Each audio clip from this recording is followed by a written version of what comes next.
Welcome back to ABC News Live. First, in honor of Pride Month, we are celebrating the LGBTQ+ community and highlighting some of the adversities they face. According to the Trevor Project, LGBTQ youth are 8 times more likely to be homeless than non-LGBTQ youth. Now, the Ali Forney Center is working to combat that, providing the largest shelter in the country for unhoused LGBTQ+ youth. The nonprofit's mission is to save lesbian, gay, bisexual, and transgender youth from the harms of homelessness and empower them with the tools needed to be independent. And for more on this, I want to bring in the president and executive director of the Ali Forney Center, Alexander Roque, and Kimberly Howard, who once came to the center for help and is now a board member. Thank you both for being here today. Alex, I know you say this center sees over 2,200 queer youth who are either kicked out or they leave home because of their identities. So how did the idea for this center come about, and how do you go about providing a safe space for the people who come to you? You know, the work of the center is actually started in tragedy. We're named after Ali Forney, a young person who was kicked out of his home at the age of 13 because of his identity. And he lived in the foster care system for 2 years while he was failed. And ultimately, at the age of 15, he took to the streets. And sadly, Ali and a number of queer youth of that time were murdered on the streets and left for dead. And our work was really started to never let Ali's name die, but also to give a support and a system to young people who are facing the same exact fate.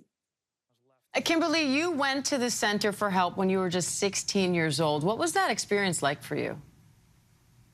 Yeah, that experience, I was looking for a place to stay, and sort of a friend brought me to Ali Forney, and I was really happy to have a place that was sort of confirming and respectful of who I am, that sort of get who I am and be able to lay down and relax my head and be able to think so I can be able to be on the board. Well, I say that in a joking way, but I say that to say Ali Forney provided a space that that oftentimes LGBT youths don't really get. New York City is a big place, and so Ali Forney is really helpful in making sure LGBT youths be able to stay safe. What's it like for you to look back on where you were then and to be where you are now, sitting there as a board member, helping others who are now coming to the center for help? Yeah, I think that like retrospect, looking back, and where I sit at now, again, happy to really be able to have Ali Forney to be a part of my life and be able to make sure that I'm able to carry out to be my authentic self and be me. And then being able to be in present and, excuse me, I'm just tripping up because it's just, it's amazing. Ali Forney is a really amazing place, and I'm really excited to being able to be on the board and being able to give back.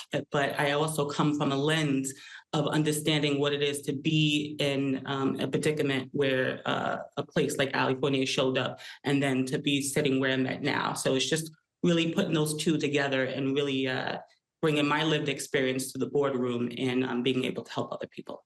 So, Alex, how do you feel hearing stories like Kimberly's, and what's next for the center? You know, hearing stories for Kimberly just, reaffirm for us that the work that we do is incredibly powerful, that we have really brilliant lives that deserve to be cared for, loved, affirmed, to have safe spaces, and that our future is really dependent on what we're able to do for our young people. What's ahead for the Ali Forney Center is really responding to this tragedy. This is an international crisis where families reject their kids because of their identities. Homophobia and transphobia from parents is child abuse. So for us, we're really going to be challenging that on a city, state, and federal level, and simultaneously continuing to build beds. There are not enough beds in our city, our state, or our country to protect these young people. So we're looking at continued expansion and doing a lot more work to ensure that no young person should be on the streets because of their identity.